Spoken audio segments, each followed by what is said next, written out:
humain, durable et branché. Une série balado techno-écolo d'Ubisoft Éducation pour réfléchir ensemble à notre futur. L'obsolescence programmée, ça te dit quelque chose? Dans cet épisode, on décortique cette technique problématique et on discute de solutions pour en venir à bout. Salut, moi, c'est Dorsa. Et moi, Delano. Ici Fatou et Ludovic. Dans cet épisode, mes amis et moi, on te parlera d'obsolescence programmée. Avant toute chose, je voudrais t'expliquer c'est quoi et pourquoi c'est important d'en parler. L'obsolescence programmée, c'est une méthode utilisée par les fabricants pour réduire volontairement la durée de vie d'un produit. Pourquoi est-ce qu'ils font ça? Parce qu'ils veulent que tu en rachètes un nouveau. Oui, c'est le fun d'avoir de nouvelles choses, mais c'est pas super de surconsommer. T'as raison, Ludovic. Avec l'obsolescence programmée, il n'y a aucune manière de réparer l'objet. Ou sa réparation coûte plus cher que de le remplacer par un neuf. Devoir acheter un nouvel objet alors qu'il devrait encore fonctionner, ça va contre le concept de développement durable. C'est du gaspillage de ressources. Et ça, c'est vraiment pas bien. C'est pour ça qu'on veut en parler dans cet épisode de notre série Balado. J'ai trouvé des informations très étonnantes en faisant des recherches. Savais-tu que de nos jours, un téléphone cellulaire a une durée de vie de 2 à 3 ans en moyenne? C'est pour ça qu'on remarque que la batterie d'un téléphone cellulaire se décharge plus rapidement après quelques années d'utilisation. L'obsolescence programmée, ça touche aussi les plus gros électroménagers. Il semblerait que les machines à laver seraient programmées pour faire 2500 cycles de lavage avant de se briser. Wow! C'est vraiment un problème, l'obsolescence programmée. En tout cas, moi, je trouve que ce sont des mots assez compliqués pour un problème pourtant simple à comprendre. Je me suis demandé si les gens de la rue savaient ce que ça voulait dire. C'est l'heure du Vox Pop.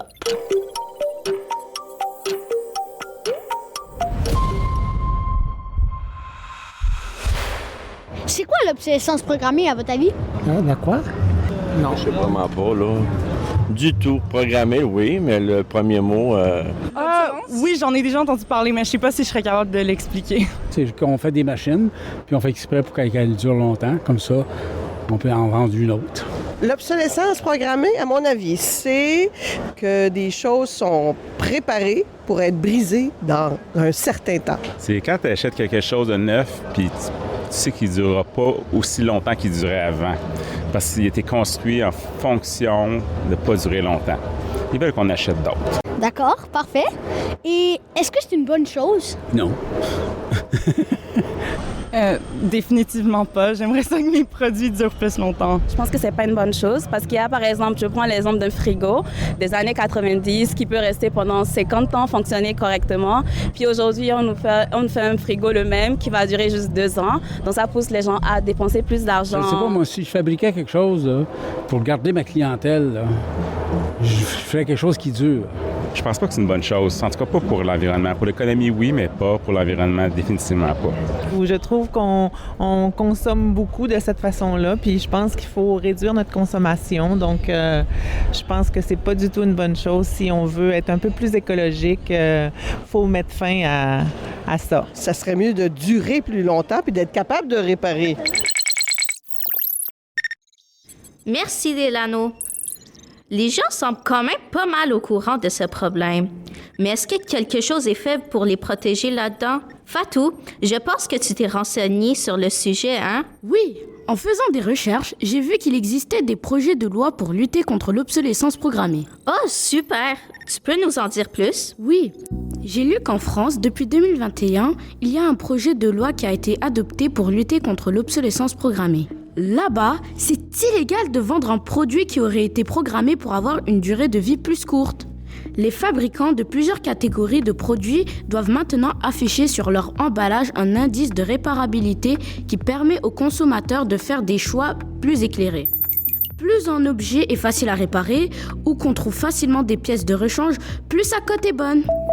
Au Québec, un projet de loi semblable a été adopté en octobre 2023 par le ministre de la Justice du Québec, Simon Jolin Barrette. Avec le projet de loi 29, il veut protéger les consommateurs contre l'obsolescence programmée.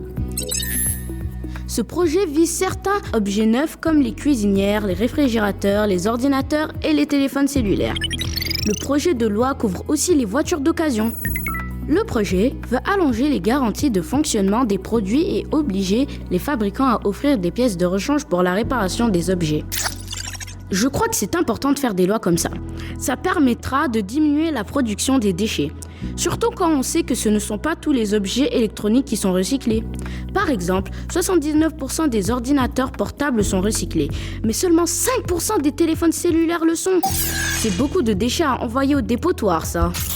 Réparer, c'est tellement cool. Je vois souvent ma grande sœur le faire.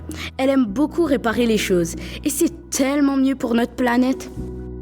Oh, wow! C'est trop chouette que ta sœur répare ces choses. C'est inspirant. Merci, Fatou.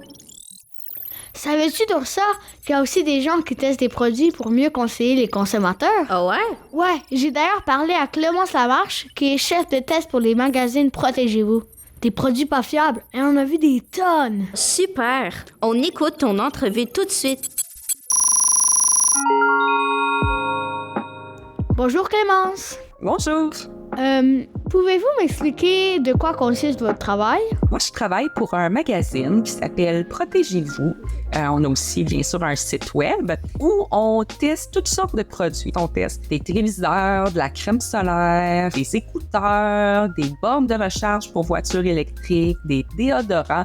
Donc, vraiment, toutes sortes de produits pour trouver lesquels fonctionnent mieux, c'est quoi les bons rapports qualité-prix ou lesquels aussi conviennent mieux à tel ou tel profil de personnes. Et pourquoi c'est important de tester les produits vendus sur le marché? Bien, parce que tout le monde achète tout plein de produits à tous les jours. Puis, c'est très fâchant quand on achète un produit puis finalement ça fonctionne pas ou c'est pas ça qu'on voulait. Donc, nous, on essaye d'éviter aux gens ces erreurs-là en les aidant là, à faire le meilleur choix, à dépenser de l'argent là où ça compte, là où ça va vraiment les aider à être plus contents, à être plus satisfaits, puis peut-être dire, pour tel produit, ça vaut peut-être pas la peine de payer trop cher. Quels sont les produits les plus à risque d'obsolescence? Il y a beaucoup de catégories de produits, mais moi, personnellement, quelque chose que je vois beaucoup, c'est les produits à piles. Dans notre magazine du mois de décembre, on va publier un test de mélangeurs, les fameux blenders là, pour se faire le smoothie le matin. Et puis, quand on est allé en magasin, au début du projet, on s'est rendu compte qu'il y avait plein de mélangeurs à piles pour pouvoir se faire un smoothie sur la plage ou au bureau ou sur le terrain de soccer. Puis bon, pour moi, rajouter une pile dans un produit, quand on le sait, une pile, ça a une durée de vie qui est limitée. C'est difficile pour les fabricants de garder des stocks de piles de rechange. Donc, si ton blender il brise dans 3 ans, 5 ans, c'est vraiment pas clair que tu vas avoir une pile de rechange sur le marché. Puis peut-être que le blender, il va se ramasser à la poubelle à cause de ça. La catégorie des produits à pile, les aspirateurs à pile, les tondeuses à pile, les écouteurs à pile, les blenders à pile, c'est vraiment une grosse tendance. Puis ça va pas du tout dans le sens de garder ces produits plus longtemps. En plus, quand on parle d'acheter des produits qui ont le moins d'impact sur l'environnement, c'est sûr que quand on ajoute une pile au lieu d'un appareil qui se branche dans le mur, les impacts sur l'environnement sont plus importants. Et que des fois, peut-être, on peut se demander, est-ce qu'on a vraiment besoin de se faire un smoothie directement sur le terrain de soccer? Est-ce que c'est pas possible de le faire à la maison avec un blender qu'on branche dans le mur avant? C'est une question que je pose. Je pense que chaque personne peut avoir sa propre réponse. Mais en tout cas, ça vaut la peine de se faire cette réflexion-là. Qu'est-ce qui distingue un bon produit d'un mauvais produit quand on parle de développement durable? Il y a tellement de choses parce qu'il faut vraiment tenir compte de toutes les étapes. Donc, la fabrication du produit, c'est quoi les ressources, les métaux, le plastique. Ensuite, le transport, où est-ce que ce produit-là est fabriqué? C'est quoi le chemin qui a été parcouru pour se rendre jusqu'à moi? Ensuite, toute la phase d'utilisation, donc l'énergie qui est consommée, l'eau qui est consommée, puis ensuite toute la fin de vie, qu'est-ce qui va arriver? Est-ce qu'il est recyclable après? C'est vraiment difficile là, à la maison de prendre en compte tous ces éléments-là. C'est sûr, par contre, des fois qu'il y a des grandes lignes directrices, on va dire, garder ces produits plus longtemps, acheter de seconde main. Des fois, ça peut être partagé aussi. Il y a des produits qu'on n'a pas besoin de posséder nécessairement.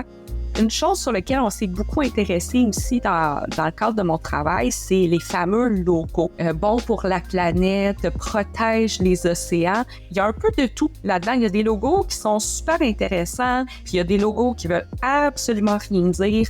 Ce qu'on a décidé de faire, c'est une application. Donc, on a une application qui s'appelle le décodeur, qu'on peut installer sur son téléphone cellulaire. C'est vraiment fait pour vous aider en magasin, là. Ça veut dire que si tu es en pharmacie puis tu veux t'acheter un shampoing puis il y a des logos, tu sais pas trop ce que ça veut dire, tu peux les prendre en photo puis le décodeur, il va reconnaître le logo puis il va t'expliquer un peu ce que ça veut dire, qu'est-ce qui est vrai et qu'est-ce qui est pas vrai dans ses prétentions. Puis il va aussi te donner une note pour dire si c'est un bon logo, si c'est un moins bon logo, si c'est un moyen logo. Merci Clémence Lamarche de m'avoir accordé quelques minutes pour cette entrevue. Et merci beaucoup, ça m'a fait bien plaisir de te parler aujourd'hui.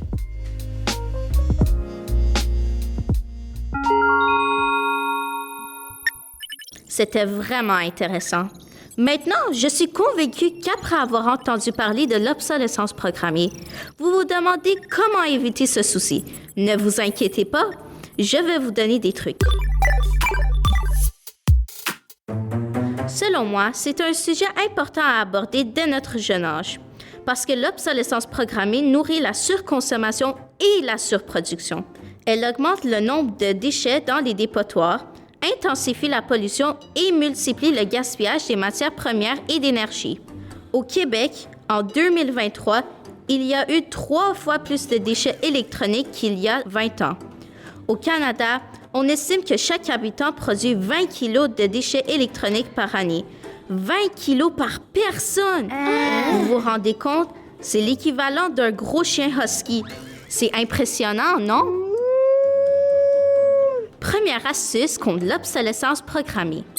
Il faut rendre obligatoire l'accès aux pièces détachées pour minimum 10 ans après l'achat. On devrait exiger ça parce que de nombreux consommateurs ont été victimes de l'obsolescence programmée et ont dû jeter leurs objets faute de pièces détachées disponibles. Si on met en place cette obligation, on augmente la durabilité des objets, ce qui diminue leur renvoi dans les centres de recyclage ou au dépotoir. Aussi, si on a accès aux pièces détachées, ça deviendrait plus facile de réparer nos objets par des réparateurs professionnels et ainsi allonger la durée de vie de nos objets personnels. Selon une étude, seulement 18,6% des Canadiens font réparer leur appareil brisé ou en panne. Moi, je pense que ce n'est pas assez, vraiment pas. On devrait toujours essayer de réparer avant de jeter. Il y a beaucoup d'améliorations à faire sur ce point-là. Deuxième astuce. Il faut se renseigner avant d'acheter. Que disent les commentaires sur le produit que vous voulez? En étant mieux renseigné, vous éviterez les produits qui ont mauvaise réputation. Et enfin, troisième astuce. Louer au lieu d'acheter. Après tout, le meilleur déchet, c'est celui qui n'existe pas. Vos parents ont-ils vraiment besoin d'une machine à faire du pain tous les jours? Demandez plutôt à vos amis, vos voisins, s'ils ne peuvent pas vous la passer pour une période de quelques jours. Il y a même des groupes d'échange qui existent. Et voilà, j'espère que vous utiliserez ces trucs pour nous aider à mettre fin à l'obsolescence programmée. Ludovic, je te laisse conclure l'épisode. Oui, merci Dorsa. On espère que nos recherches sur l'obsolescence programmée vous ont inspiré à vous renseigner davantage sur le sujet. Et surtout que ça vous a convaincu que ça ne devrait pas exister. Merci d'avoir été avec nous. On se retrouve dans un prochain épisode. Demain, durable et branché. Une production de La Puce à l'oreille en partenariat avec Ubisoft Éducation. Avec Dorsa Mastarolo-Moury, Delano Miletti, Ludovic Normandin-Galland, Fatou Yandé Diaye et Clémence Lamarche, notre invité spécial. Réalisation et coordination, Frédéric II. Direction éditoriale et recherche, Alex Beausoleil. Aide à la recherche, Neil Belladge. Merci à nos collaborateurs, la Maison du développement durable et les As de l'info.